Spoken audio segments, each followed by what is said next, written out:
Bismillahirrahmanirrahim. Assalamualaikum warahmatullahi wabarakatuh.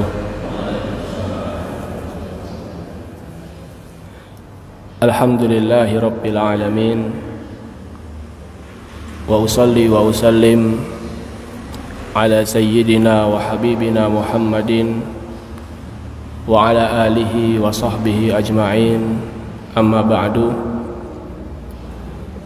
Bapak-bapak, ibu-ibu, rekan-rekan pemuda, pemudi, adik-adik kaum muslimin dan muslimat, rahimani wa rahimakumullahu ta'ala. Pada kesempatan pagi yang berbahagia ini, marilah kita senantiasa bersyukur kepada Allah Azza wa Jalla atas limpahan nikmat yang Allah Ta'ala berikan kepada kita, sehingga pada kesempatan pagi hari ini kita dapat berkumpul, bersuap, bertatap muka dalam rangka mempelajari ayat-ayat Al-Quran dan hadis-hadis Nabi Sallallahu Alaihi Wasallam. Kita berdoa kepada Allah Ta'ala, semoga Allah Ta'ala berkenan untuk memberikan kepada kita ilmu yang bermanfaat, yang membuahkan amal soleh sebagai bekal kehidupan kita di dunia dan di akhirat. Amin, Allahumma amin. Salawat beriring salam semoga senantiasa tercurahkan kepada Nabi kita Muhammad Sallallahu Alaihi Wasallam, para keluarga beliau, para sahabat-sahabat beliau, serta orang-orang yang senantiasa setia mengikuti jejak beliau hingga hari akhir kelak. Kaum muslimin dan muslimat, rahimani wa rahimakumullahu ta'ala. Pada pagi hari ini, judul kajian kita adalah Agar Allah Menjagamu. Judulnya apa jamaah? Agar Allah menjagamu. Sebelum kita memasuki pembahasan tersebut, saya sedikit ingin menyampaikan muqaddimah pendahuluan. Di dalam agama Islam ada sebuah kaidah yang sangat bagus, yang sangat penting kiranya bagi kita untuk memahami dan mempraktekannya. Kaidah tersebut berbunyi, al-jaza'u min jinsil amal. Al-jaza'u min jinsil amal.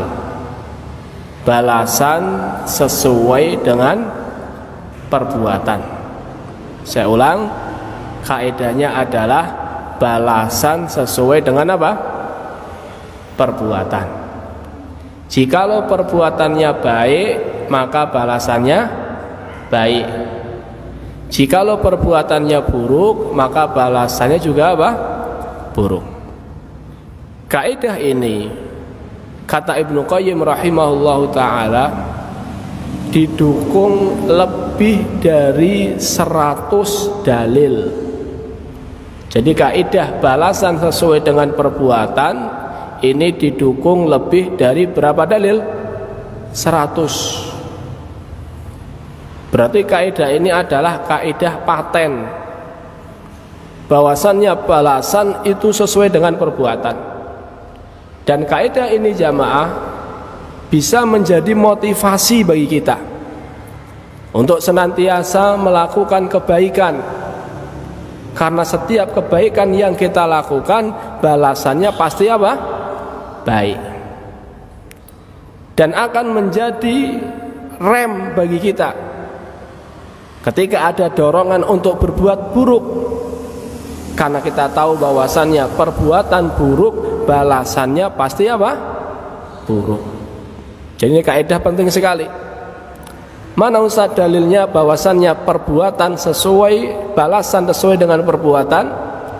Dalil yang pertama, kata Allah Azza wa Jal di dalam Al-Quran, Allah Ta'ala berfirman, wal ya'fu wal yasfahu. Maafkanlah dan berlapang dadalah. ala tuhibbuna an yaghfirallahu lakum? Bukankah kalian ingin Allah Ta'ala memaafkan kalian? Jadi kata Allah, maafkanlah, berlapang dadalah. Bukankah kalian pengen Allah Ta'ala memaafkan kalian? Di sini perbuatan yang diperintahkan apa jamaah? Memaafkan dan berlapang dada. Wal ya'fu wal yasfahu. Maafkanlah dan berlapang dadalah. Jadi perbuatan yang diperintahkan adalah memaafkan dan berlapang dada. Apa balasannya? Ala tuhibbuna an yaghfirallahu lakum? Bukankah kalian pengen Allah Ta'ala memaafkan kalian? Jadi balasannya dimaafkan sama Allah. Perbuatannya apa jamaah? Perbuatannya apa? Memaafkan. Balasannya apa? Dimaafkan sama Allah. Sesuai tidak balasan dengan perbuatan? Sesuai. Ayat ini jamaah turun berkaitan dengan Abu Bakar. Abu Bakar As-Siddiq, beliau dahulu menanggung hidup salah seorang sahabat yang bernama Mistah ibn Utsatsah. Mistah ibn Utsatsah ini masih kerabat dengan Abu Bakar. Dia termasuk sahabat Nabi yang miskin. Jadi kehidupan atau penghidupan kesehariannya ditanggung sama siapa? Abu Bakar. Abu Bakar yang ngasih kebutuhan hidupnya, yang ngasih Abu Bakar. Ketika terjadi hadisatul ifki, peristiwa difitnahnya Aisyah. Aisyah pernah difitnah dengan apa? Aisyah pernah difitnah dengan berzina. Jadi Aisyah pernah difitnah dengan berzina, dengan tuduhan yang sangat keji. Dan ternyata tuduhan tersebut langsung Allah Ta'ala yang membersihkan Aisyah dari tuduhan tersebut. Kata Allah, subhanallah, hadza buhtanun azim. Maha suci Allah, ini adalah tuduhan yang sangat keji. Jadi Aisyah ini dituduh melakukan perbuatan zina, dan langsung Allah Ta'ala yang apa? Membersihkan Aisyah dari tuduhan tersebut. Di antara yang ikut membicarakan tuduhan tersebut adalah tadi, siapa tadi? Mistah bin Utsatsah. Siapa jamaah? Mistah bin Utsatsah. Padahal Mistah bin Utsatsah ini kesehariannya, kebutuhannya sehari-hari yang ngasih siapa? Abu Bakar. Abu Bakar siapanya Aisyah? Ayahnya. Jadi Mistah ini sudah kebutuhannya sehari-hari dikasih sama Abu Bakar. Lah kok Mistah ikut membicarakan fitnah yang menimpa siapa? Aisyah. Maka pada saat itu Abu Bakar marah. Dan Abu Bakar mengatakan, la unfi'uhu binafi'atin abada. Sejak detik ini saya nggak akan ngasih apa-apa sama Mistah. Jadi saya sudah nggak mau ngasih apa-apa lagi sama Mistah. Lah orang dia ini sudah dikasih kebaikan, justru dia ikut membicarakan apa? Fitnah tersebut. La unfi'uhu binafi'atin abada. Sejak detik ini sudah saya nggak mau ngasih apa-apa. Ketika Abu Bakar bertekad demikian dan beliau mengucapkan demikian, turun firman Allah, wal ya'fu wal yasfahu. Maafkanlah, berlapang dadalah. Ala tuhibbuna an yaghfirallahu lakum?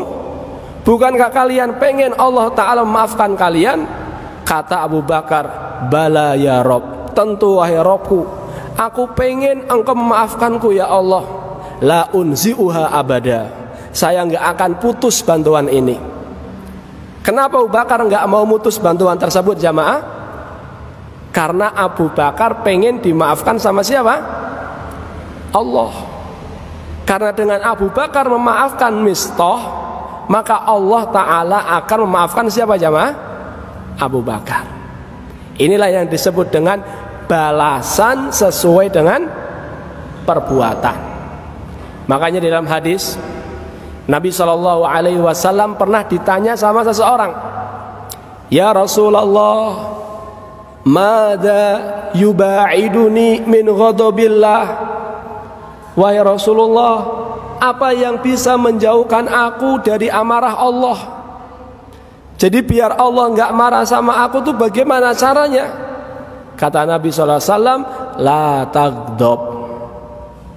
Kalau kamu pengen Allah nggak marah sama kamu, la tagdob. Apa arti la tagdob? Jangan mudah marah. Jadi kalau kita pengen Allah nggak marah sama kita, kita jangan jadi pribadi yang mudah marah. Sesuai enggak balasan dengan perbuatan? Sesuai. Perbuatan yang nggak mudah marah, nggak cepat marah, balasannya Allah nggak marah sama dia. Ini dalil yang kedua, menunjukkan bahwasannya balasan sesuai dengan perbuatan. Dalil yang ketiga, Allah Azza wa Jalla berfirman, in tansurullaha yansurkum. Jikalau kalian menolong Allah, Allah akan menolong kalian. Di sini perbuatannya apa jamaah? Perbuatannya apa? Menolong. Balasannya ditolong. Sebagaimana dia menolong Allah, maka Allah akan menolong dia. Apa maksud menolong Allah, Ustaz? Maksud menolong Allah adalah menolong agama Allah.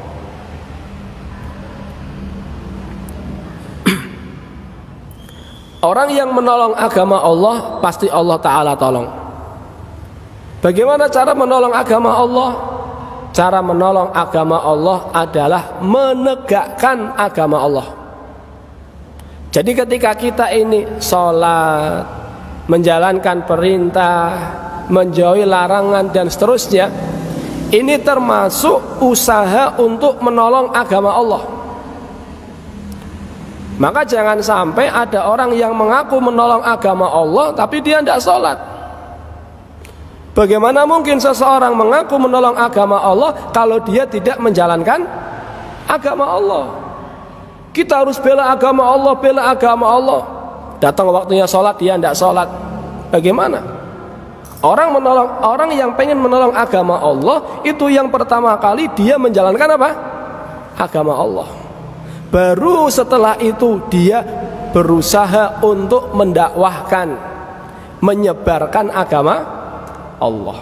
Jadi yang pertama kali dan yang paling wajib ketika kita pengen menolong agama Allah adalah menjalankan agama Allah.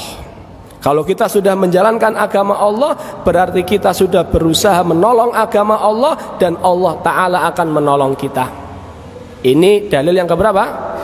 3. Jika kalian menolong agama Allah, Allah akan menolong kalian. Dalil yang keempat, Nabi kita Allah Azza wa Jalla, Nabi kita sallallahu alaihi wasallam bersabda, Ar-Rahimun yarhamuhumur Rahman. Orang-orang yang penyayang maka akan disayangi Allah yang Maha Penyayang. Perbuatannya apa jamaah? Menyayangi. Balasannya apa? Disayangi. Maka orang yang penyayang, orang yang tutur katanya santun, orang yang penuh dengan welas asih, maka Allah Ta'ala akan menyayangi dia. Dalil yang lain, yang kelima, Nabi SAW bersabda, Basyiril masya'ina fil zulam. Berilah kabar gembira kepada orang yang berjalan di malam hari.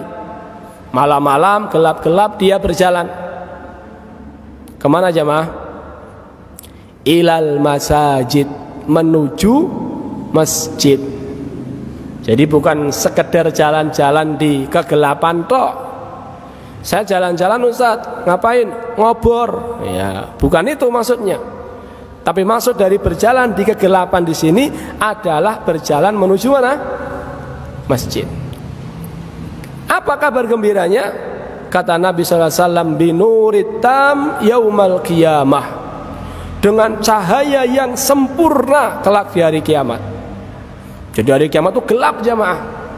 Tapi orang yang senantiasa menjaga sholat jamaah di masjid, dia dapat cahaya yang terang benderang. Perbuatannya mau berjalan ke masjid walaupun gelap, maka balasannya kelak di hari kiamat di saat gelap gulita, Allah Ta'ala berikan apa? Cahaya yang sempurna.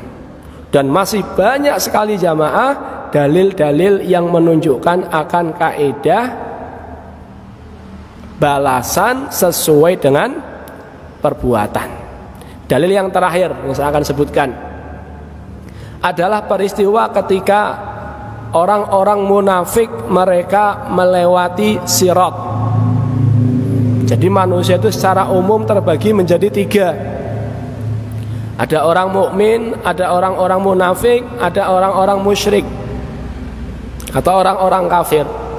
Kalau orang-orang musyrik, orang-orang kafir, sebelum melewati sirat mereka sudah bablas dulu. Bablas kemana?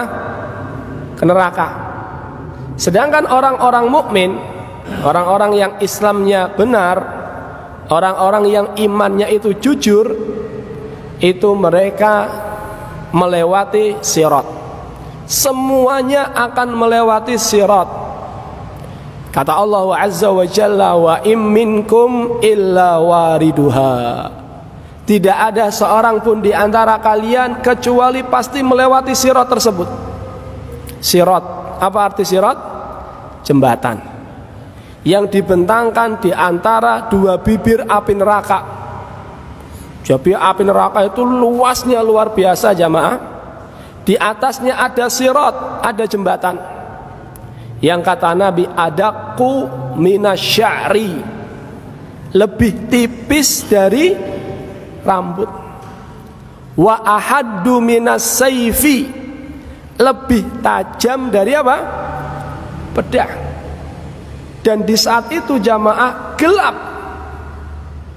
Di atas sirat tersebut ada besi yang akan mencapik-capik. Besi ini apa Ustaz? Besi ini adalah dosa-dosa kita. Dosa-dosa kita yang belum sempat kita tobat, dosa-dosa yang Allah Ta'ala belum ampuni, maka besi inilah yang akan melukai orang-orang yang berbuat dosa. Panjangnya luar biasa, jauhnya luar biasa. Di atasnya ada besi-besi yang mencabik, kemudian tajam dan tipis. Dan di saat itu gelap. Allah Azza wa Jalla berfirman, yauma yaqulul munafiquna wal munafiqat, pada hari itu orang-orang munafik, orang-orang yang pura-pura masuk Islam tapi tujuannya adalah untuk merusak Islam, mereka berkata kepada orang-orang yang beriman, unduruna naktabis min nurikum, tunggu kami wahai orang-orang beriman, kami pengen dapat cahaya kalian. Jadi orang-orang munafik mereka manggil orang-orang beriman agar dapat apa? Cahaya. Kata orang-orang beriman, qila rji'u wara'akum, mundur kalian, pergi kalian. Faltamisu nuran, cari sendiri cahaya kalian. Gak usah minta-minta kami, cari sendiri. Faduriba bainahum bisurin lahu bab batinuhu fihi rahmah wa dhahiruhu min qibalil adab. Maka akan dibuat pemisah antara orang-orang yang beriman, antara orang-orang yang imannya jujur dengan orang-orang yang pura-pura beriman, sebuah pemisah. Di bagiannya orang beriman adalah rahmat, yaitu surga. Di bagiannya orang-orang yang munafik adalah azab, yaitu api neraka. Karena orang munafik gak punya cahaya, sehingga mereka pun jatuh kemana? Ke neraka. Bahkan asfalas safilin, keraknya api neraka. Kata para ulama, kenapa sih kok orang-orang munafik dapat kesempatan lewat sirat? Kok orang-orang munafik dapat kesempatan lewat sirat namun kemudian gak selamat? Kenapa? Kata mereka, karena Allah Ta'ala ingin mempermainkan mereka di atas sirat, sebagaimana mereka di dunia mempermainkan apa? Agama. Jadi sebagaimana orang-orang munafik perbuatannya mempermainkan agama, pura-pura masuk Islam, maka kelak di sirat akan Allah Ta'ala apa? Permainkan. Dapat kesempatan melewati sirat tapi nggak dikasih cahaya, kemudian akan dijatuhkan ke dalam api neraka. Na'udzubillah min dzalik. Ini beberapa dalil yang menunjukkan bahwasannya balasan sesuai dengan apa jamaah? Perbuatan. Di antara aplikasi atau di antara aplikasi ya, kaidah balasan sesuai dengan perbuatan adalah sabda Nabi Shallallahu Alaihi Wasallam yang kita akan bahas pada kesempatan pagi hari ini, yaitu sabda Nabi Shallallahu Alaihi Wasallam, ihfadillaha yahfadka. Jagalah Allah, Allah akan menjagamu. Saya ulang, jagalah Allah, Allah akan menjagamu. Perbuatannya apa jamaah? Perbuatannya apa? Perbuatannya apa?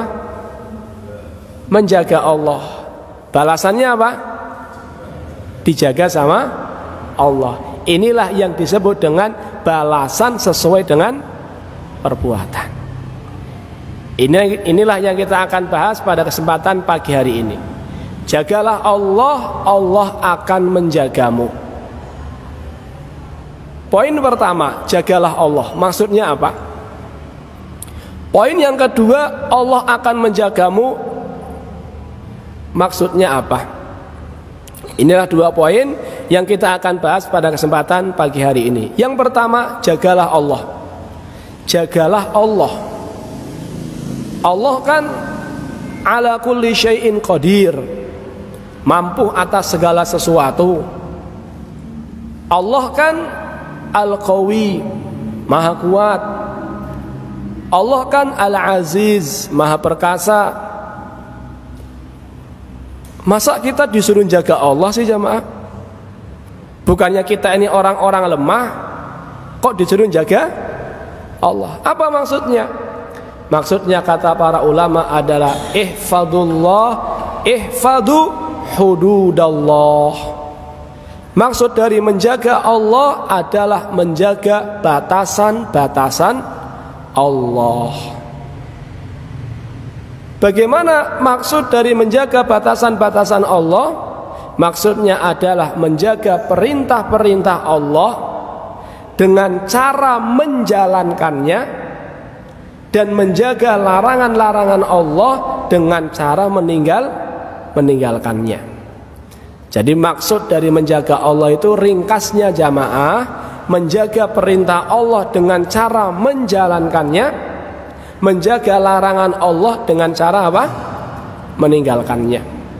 Maka siapa yang menjalankan perintah dan menjauhi larangan, maka dia telah berusaha untuk menjaga Allah. Contohnya apa Ustaz?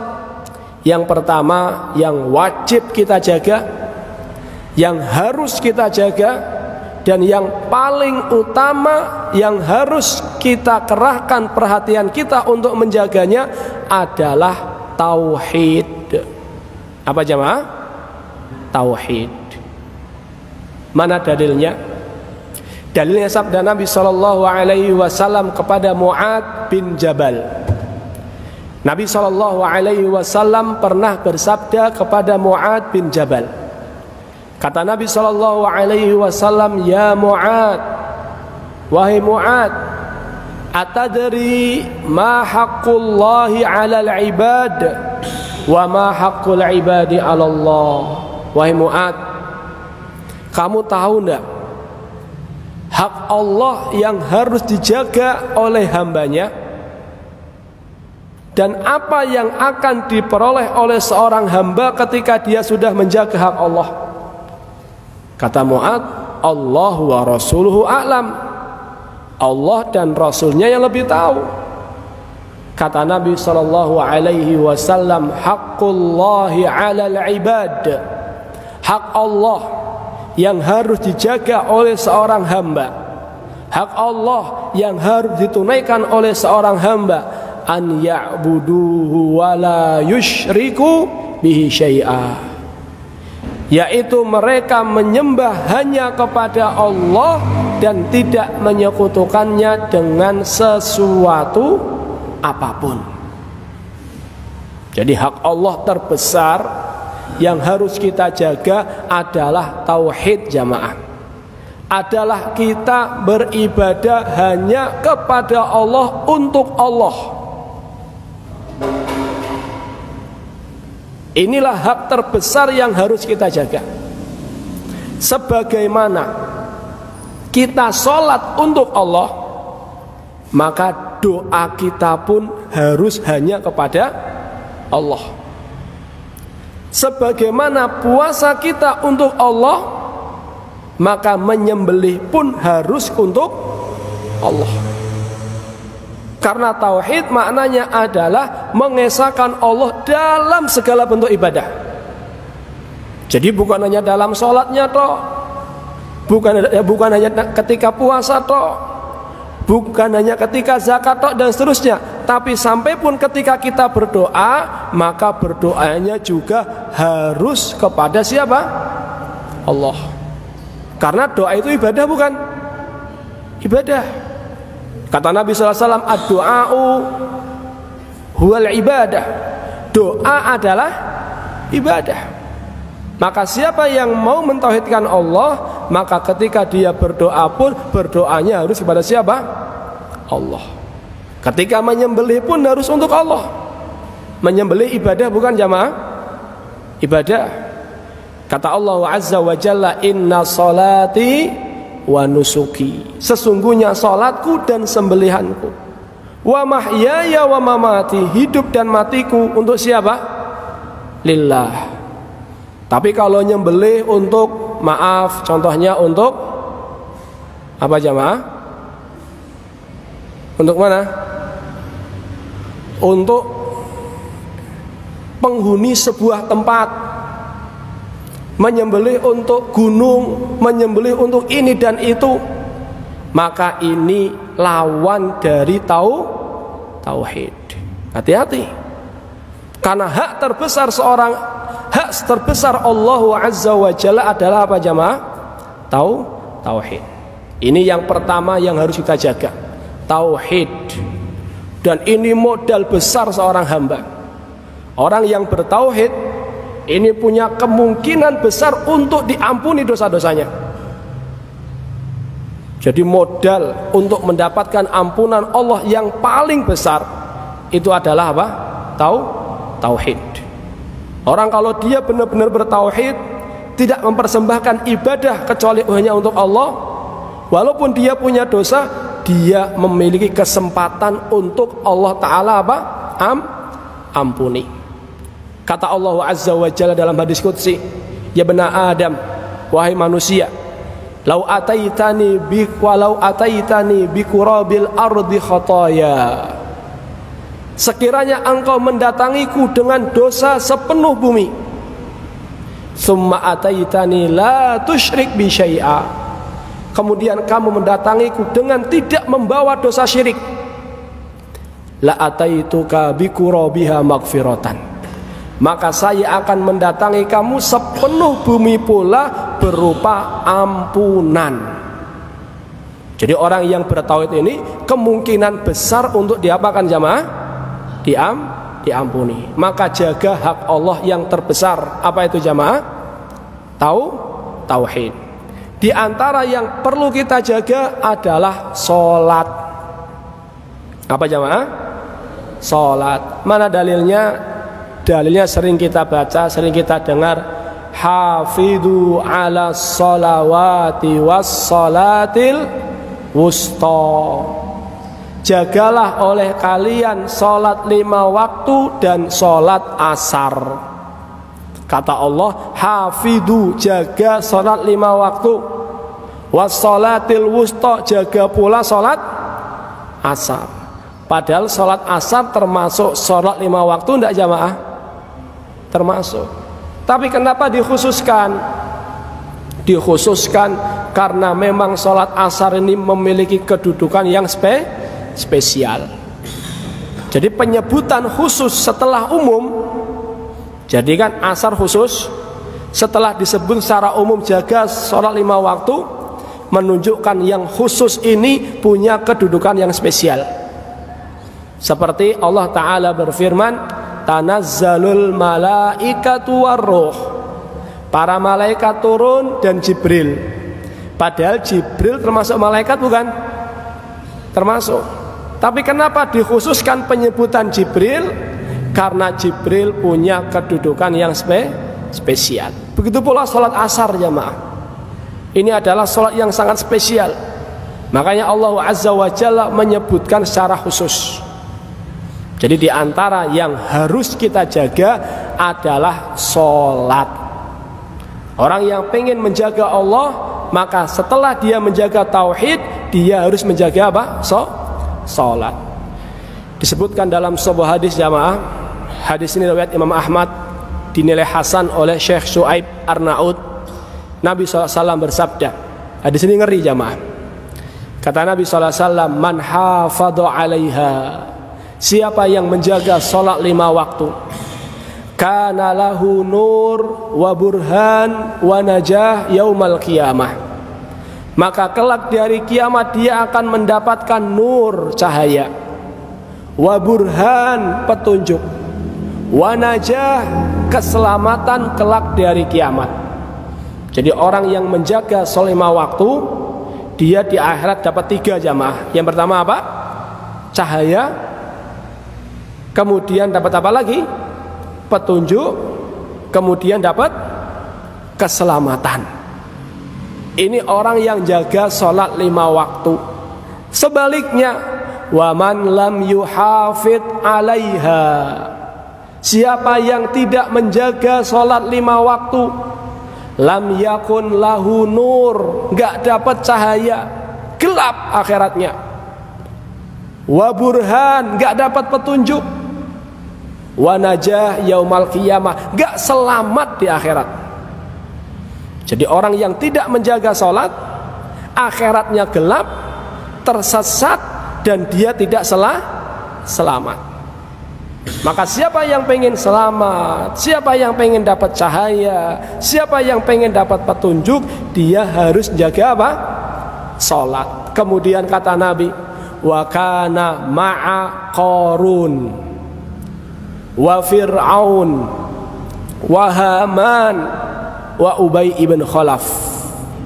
Dan kelak di hari kiamat orang yang tidak menjaga sholat, dia akan bersama dengan Qarun, dia akan bersama dengan Haman, dia akan bersama dengan Fir'aun, dia akan bersama dengan Ubay bin Khalaf. Qarun itu tidak sholat karena sibuk dengan harta. Fir'aun itu tidak sholat karena sibuk dengan kekuasaan. Haman itu nggak sholat karena sibuk dengan jabatan. Ubay bin Khalaf itu nggak sholat karena sibuk dengan perdagangan. Kata para ulama, orang yang nggak sholat karena sibuk dengan perdagangan seperti Ubay bin Khalaf. Orang yang nggak sholat karena sibuk dengan kekuasaan seperti Fir'aun. Orang yang nggak sholat karena sibuk dengan jabatan seperti Haman. Orang yang nggak sholat karena sibuk dengan harta seperti siapa? Qarun. Jadi hal kedua yang harus kita jaga setelah tauhid apa jamaah? Sholat. Yang ketiga yang harus kita jaga, yang harus kita jaga adalah kepala dan perut. Apa jamaah? Kepala dan perut. Mana dalilnya? Dalilnya sabda Nabi sallallahu alaihi wasallam, Rasulullah sallallahu alaihi wasallam bersabda, "Istahyu minallahi haqqal haya." Malulah kalian kepada Allah dengan sebenar-benarnya malu. Jadi malu itu sifat mulia jamaah. Malulah kalian kepada Allah dengan sebenar-benarnya malu. Wa man istahya minallahi haqqal haya. Siapa yang malu kepada Allah dengan sebenar-benarnya malu, falyahfadhir ra'sa wa ma wa'a. Maka dia harus menjaga kepala dan apa yang ada di sekitarnya. Jadi orang yang malu kepada Allah dengan sebenar-benarnya, dia harus menjaga kepala dan apa yang ada di mana? Sekitarnya. Berarti menjaga mata, menjaga lisan, menjaga pendengaran, menjaga pikiran. Orang yang malu kepada Allah dengan sebenar-benarnya, dia akan menjaga matanya, dia akan menjaga lisannya, dia akan menjaga pendengarannya, dan dia akan menjaga apa? Pikirannya. Ini harus kita jaga jamaah. Wal batna wa ma hawa. Menjaga perut dan apa yang ada di sekitarnya, termasuk kemaluan dijaga. Jadi orang yang menjaga Allah Ta'ala, dia akan jaga kepalanya, dia akan menjaga apa ya jamaah? Perutnya. Bagaimana cara menjaga perut? Cara menjaga perut adalah dengan selektif dalam memilih apa yang masuk ke dalam perut kita, halal atau tidak. Ini diantara yang perlu kita jaga. Tadi yang pertama apa jamaah? Tadi yang pertama apa? Tauhid. Yang kedua, sholat. Yang ketiga, kepala dan perut. Dan masih banyak yang perlu kita jaga jamaah. Namun kita langsung masuki pembahasan yang kedua. Kalau tadi pertama, jagalah Allah. Maksudnya tadi apa jamaah? Jaga perintah dengan cara menjalankannya, jaga larangan dengan cara meninggalkannya. Balasannya, perbuatannya adalah menjaga Allah. Balasannya adalah yahfadka, Allah akan menjagamu. Apa yang Allah Ta'ala jaga? Sekurang-kurangnya ada 3 jamaah. Yang pertama, maslahat dunia kita. Maslahat dunia kita. Yang kedua, maslahat agama kita. Yang kedua, maslahat agama kita. Dan yang ketiga adalah ketika kita hendak meninggal dunia, Allah Ta'ala jaga. Jadi sekurang-kurangnya dalam 3 hal. Yang pertama kapan jamaah? Yang pertama apa jamaah? Maslahat dunia kita. Yang kedua, maslahat agama kita.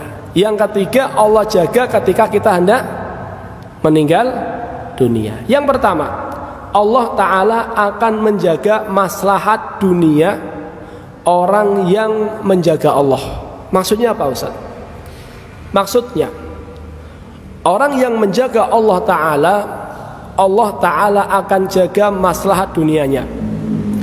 Allah Ta'ala akan menjaga kesehatannya. Allah Ta'ala akan menjaga harta bendanya. Allah Ta'ala akan menjaga keluarganya. Dan Allah Ta'ala akan menjaga keturunannya. Allah Ta'ala akan jaga apa jamaah? Keturunannya. Kita ini lemah jamaah. Pengawasan kita terhadap putra putri kita ini sangat-sangat terbatas. Kita nggak bisa ngawasi putra putri kita 24 jam dengan ketat. Padahal sekarang putra putri kita hidup di zaman yang penuh dengan fitnah. Kita nggak bisa ngawasi mereka 24 jam, itu sulit sekali. Tapi orang tua yang menjaga Allah, Allah akan jaga apa ya jamaah? Keturunannya. Allah Ta'ala akan jaga putra putrinya. Makanya dahulu jamaah, Ibnu Abbas radhiyallahu taala anhuma, beliau memperbanyak sholat. Beliau sholat terus. Kemudian dia mengatakan kepada anaknya, wahai anakku, saya sholat kepada Allah agar Allah Ta'ala menjagamu. Jadi saya perbaiki diri saya pengen jadi orang soleh. Di antara harapannya adalah agar Allah Ta'ala menjaga kamu, wahai anakku, menjaga maslahat agamamu, menjaga maslahat dunia. Maka siapa yang pengen putra putrinya dijaga dari segala macam keburukan, baik keburukan yang menimpa dunia maupun agamanya, maka caranya adalah dengan kita menjaga apa jamaah? Allah. Kita berusaha menjadi orang yang soleh, kita berusaha menjadi orang yang baik, maka insya Allah Allah akan jaga keturunan kita. Mana buktinya? Buktinya firman Allah di dalam Al-Quran surat Al-Kahfi. Al-Quran surat Al-Kahfi, Allah Azza wa Jalla ketika bercerita terkait Nabi Musa dan Nabi Khidir. Ketika Nabi Khidir, beliau memperbaiki tembok. Padahal ketika Nabi Musa dan Nabi Khidir ini bertamu di daerah di desa tersebut dan meminta dijamu, penduduknya tidak ada yang mau jamu. Penduduknya tidak ada yang mau jamu. Nabi Musa dan Nabi Khidir nggak dikasih apa-apa. Kemudian Nabi Khidir melihat ada rumah yang hampir roboh. Nabi Khidir memperbaiki rumah tersebut. Ditegur sama Nabi Musa, lawit takhotta alaihi ajro. Wahai Musa alaihi salam, kenapa kamu nggak minta upah? Lah orang penduduk ini kita datang minta dijamu aja nggak dikasih. Lah kalau sekarang kamu maunya memperbaiki rumah, memperbaiki tembok yang hampir roboh tersebut tanpa dikasih apa? Upah. Apa kata Nabi Khidir alaihissalam? Beliau mengatakan, Allah Ta'ala berfirman, wa ammal jidaru, adapun tembok tersebut, fakana li ghulamaini yatimaini fil Madinah, adapun tembok yang hampir roboh tersebut, maka tembok tersebut adalah milik dua anak yatim di kota tersebut. Jadi tembok yang hampir roboh itu milik siapa jamaah? Dua anak yatim. Wa kana tahtahu kanzul lahuma, di bawah tembok tersebut, di bawah rumah tersebut terdapat kanzun, harta benda yang melimpah ruah. Jadi di bawah rumahnya itu tersimpan harta benda yang melimpah ruah. Wa kana abuhuma solihah, bapak kedua anak yatim tersebut dahulunya adalah bapak yang soleh. Fa'arada rabbuka an yablugha ashuddahuma wa yastakhrija kanzahuma, maka Rabb kalian yaitu Allah pengen agar kedua anak yatim ini nanti ketika sudah dewasa bisa memanfaatkan harta simpanan yang berada di bawah tembok tersebut. Maksudnya apa? Maksudnya adalah ketika tembok ini tidak diperbaiki, kemudian roboh, maka simpanannya akan apa jamaah? Ketahuan. Simpanannya akan kelihatan. Ketika simpanan itu kelihatan, sedangkan anak yatim ini masih kecil, tidak bisa memanfaatkan harta dengan sebaik-baiknya. Tapi Allah Ta'ala pengen jaga biar simpanannya tidak kelihatan. Kapan kelihatannya? Nanti kalau dua anak yatim ini sudah apa? Sudah dewasa. Biar harta itu nggak habis sia-sia. Jadi Allah pengen jaga. Kenapa Allah Ta'ala pengen jaga harta kedua anak yatim tersebut? Wa kana abuhuma solihah, karena bapaknya soleh. Saya mau bertanya, kedua anak yatim ini punya andil nggak jamaah dalam penjagaan Allah terhadap harta mereka? Punya andil nggak? Nggak, masih kecil. Tidak punya andil. Apa yang menyebabkan Allah Ta'ala menjaga harta sampai harta keturunannya? Apa jamaah? Wa kana abuhuma sholiha. Bapaknya apa jamaah? Soleh. Maka yakinlah, ketika kita berusaha menjadi orang yang soleh, kita berusaha menjadi orang yang baik, Allah yang akan menjaga siapa jamaah? Keturunan kita. Kita sekarang tidak tahu apa yang dilakukan oleh putra-putri kita yang sekarang berada di perantauan. Kita nggak bisa jaga bagaimana mereka. Tapi orang tua yang dia menjaga agama Allah, dia menjaga perintah Allah, menjaga larangan Allah untuk ditinggalkan, maka saya yakin Allah Ta'ala akan menjaga keturunan mereka walaupun anak-anaknya jauh dari kedua orang tuanya. Maka siapa yang pengen Allah Ta'ala jaga anak-anaknya, putra-putrinya, maka jagalah Allah. Ini penjagaan yang pertama. Dijaga maslahat apanya jamaah? Maslahat dunianya. Yang kedua, Allah Ta'ala akan menjaga maslahat agamanya. Dan ini yang paling penting. Orang yang senantiasa menjalankan perintah, menjauhi larangan, Allah Ta'ala akan jaga maslahat agamanya. Artinya apa?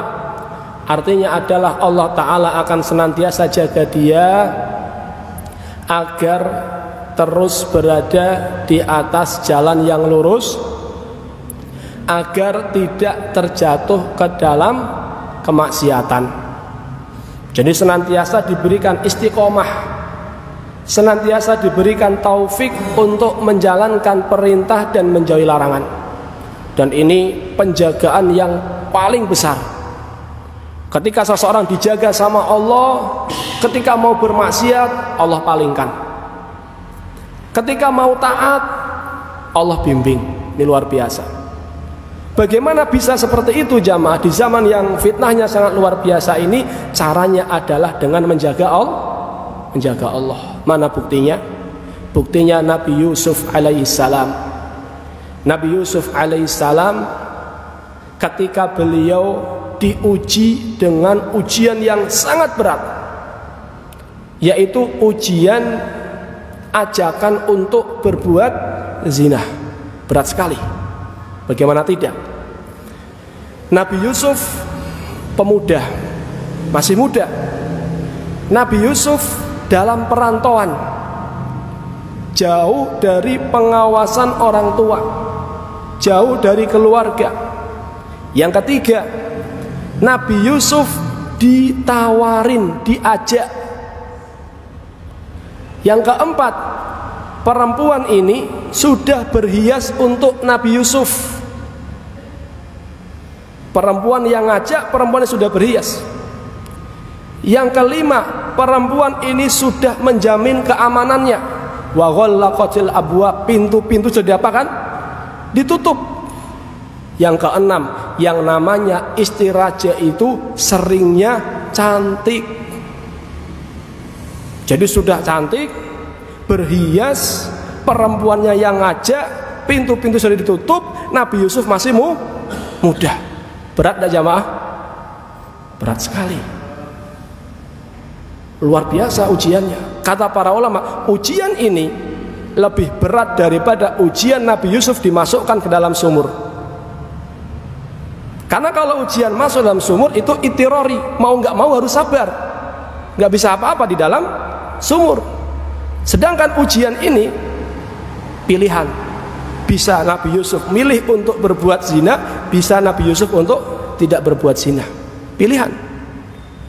Bisa bermaksiat, bisa enggak. Tapi kalau di dalam sumur ya udah itirori, mau nggak mau bersabar. Dalam sumur nggak bisa apa-apa, nggak ada pilihan kecuali sabar. Tapi kalau ujian ini, ujian untuk berbuat maksiat ini, ada pilihan untuk berbuat maksiat. Kata para ulama, ujian ini adalah ujian terberat bagi Nabi Yusuf. Apa kata Allah Azza wa Jalla? Kata Allah Azza wa Jalla, laula an ra'a burhana rabbih. Sekiranya bukan karena dia melihat petunjuk dari Rabbnya. Jadi yang menjadikan Nabi Yusuf selamat dari perbuatan keji tersebut karena Allah Ta'ala berikan kepadanya petunjuk. Kenapa? Innahu kana min ibadinal mukhlasin. Karena Nabi Yusuf termasuk hamba kami yang senantiasa ikhlas. Karena Nabi Yusuf termasuk hamba kami, hamba pilihan kami. Jadi yang menjadikan Nabi Yusuf Allah Ta'ala selamatkan agamanya adalah karena Nabi Yusuf adalah orang yang senantiasa ikhlas dalam beribadah. Lihat jamaah, Allah Ta'ala jaga kemaslahatan agama Nabi Yusuf sehingga tidak terjatuh ke dalam kemaksiatan, karena Nabi Yusuf alaihissalam termasuk orang yang senantiasa menjaga keikhlasan. Maka siapa yang pengen dijaga sama Allah Azza wa Jal maslahat agamanya, maka jagalah Allah Azza wa Jal. Allah Ta'ala pasti akan jaga maslahat agama kita. Ini yang keberapa jamaah? Keberapa? Kedua. Yang ketiga, apa tadi yang ketiga? Dijaga saat meninggal dunia. Iblis dan bala tentaranya itu tidak akan berhenti dari menyesatkan manusia kecuali ketika manusia itu sudah meninggal dunia. Tapi sebelum meninggal dunia tetap akan menyesatkan manusia. Kata Nabi SAW menceritakan akan sumpah iblis di hadapan Allah Azza wa Jalla. Ya Rabb, la abrahu ughwi ibadaka ma damat arwahuhum fi ajsadihim. Wahai Rabbku, saya akan senantiasa menyesatkan manusia selama ruhnya masih berada di dalam tubuh mereka. Jadi selama ruh ini masih di dalam tubuh, maka syaitan, iblis dan bala tentaranya tidak akan istirahat dari menyesatkan manusia. Lebih-lebih ketika manusia ini dalam kondisi sakaratul maut.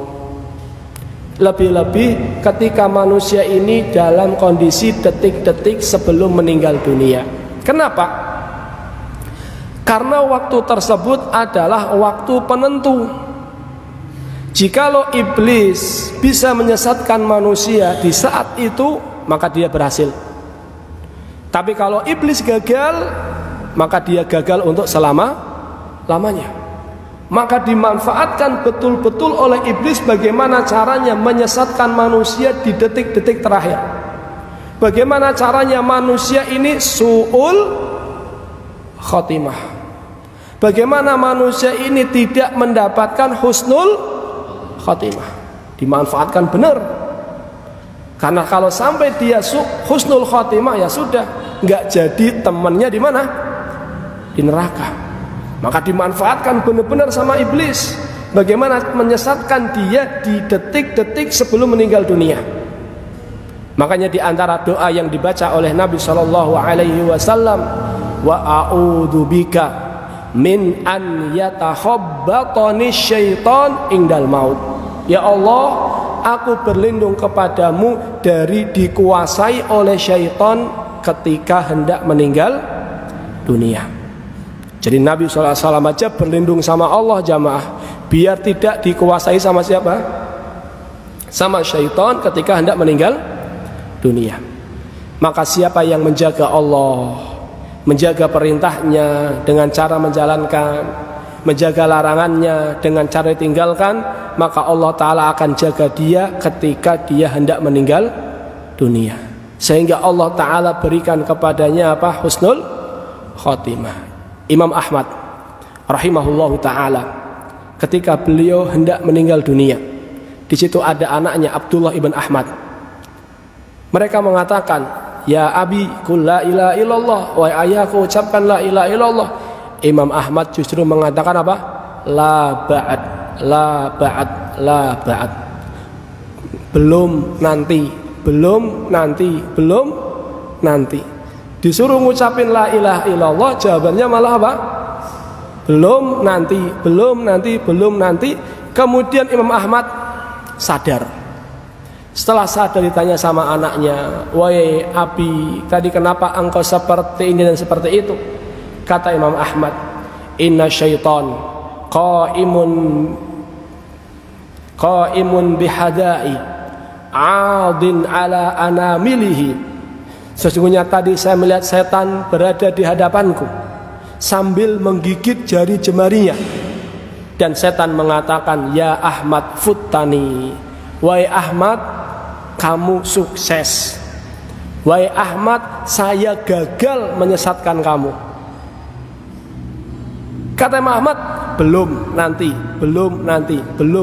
Maksudnya apa? Setan di sini pintar jamaah. Dia tidak bisa menggoda Imam Ahmad untuk berbuat maksiat ini dan itu. Maka sebelum Imam Ahmad meninggal dunia, setan ingin menumbuhkan di hati Imam Ahmad perasaan apa? Ujub, bangga diri. Sampai setan aja mengatakan, "Futtani, saya gagal goda kamu." Jadi Imam Ahmad di detik-detik sebelum meninggal dunia, setan menggoda Imam Ahmad dengan cara agar Imam Ahmad apa? Bangga diri. Wih, Masya Allah saya ya, sampai setan aja apa? Ngaku kalau dia nggak bisa nyesatkan saya. Tapi Imam Ahmad faqih, beliau cerdas, beliau paham agama, beliau tahu bahwasanya tidak ada keberhasilan selamat dari godaan setan selama ruh ini masih di mana? Masih di tubuh. Makanya kata Muhammad, "La ba'at, belum nanti. Kalau saya sudah meninggal dunia, kemudian kamu tidak bisa goda saya, ini baru saya berhasil.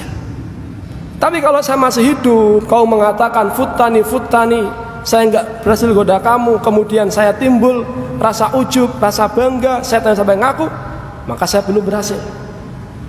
Lihat jamaah, bagaimana Imam Ahmad rahimahullahu ta'ala, beliau digoda di detik-detik sebelum beliau meninggal dunia. Tapi Allah ta'ala jaga beliau, karena beliau termasuk orang yang menjaga Allah.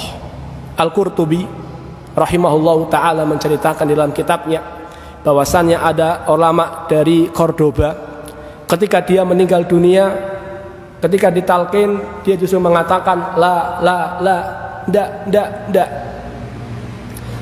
Setelah itu dia sadar. Ketika sadar ditanya, "Kenapa engkau mengatakan tidak?" Kata ulama tadi, "Sesungguhnya tadi dua setan mendatangiku. Dia mengatakan mut alal yahud. Yang satu mengatakan matilah kamu di atas agama Yahudi. Yang satu mengatakan mut alal nasara, matilah kamu di atas agama Nasrani." Makanya saya mengatakan tidak. Di detik-detik sebelum meninggal dunia. Maka siapa yang pengen Allah Ta'ala jaga maslahat dunianya, siapa yang pengen Allah Ta'ala jaga maslahat agamanya, siapa yang pengen Allah Ta'ala jaga ketika dia hendak meninggal dunia sehingga dia mendapatkan husnul khotimah, maka caranya adalah dengan menjaga siapa jamaah? Menjaga Allah. Bagaimana cara menjaga Allah?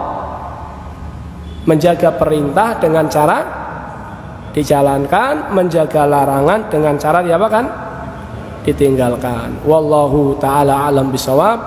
Barangkali hanya ini yang bisa saya sampaikan.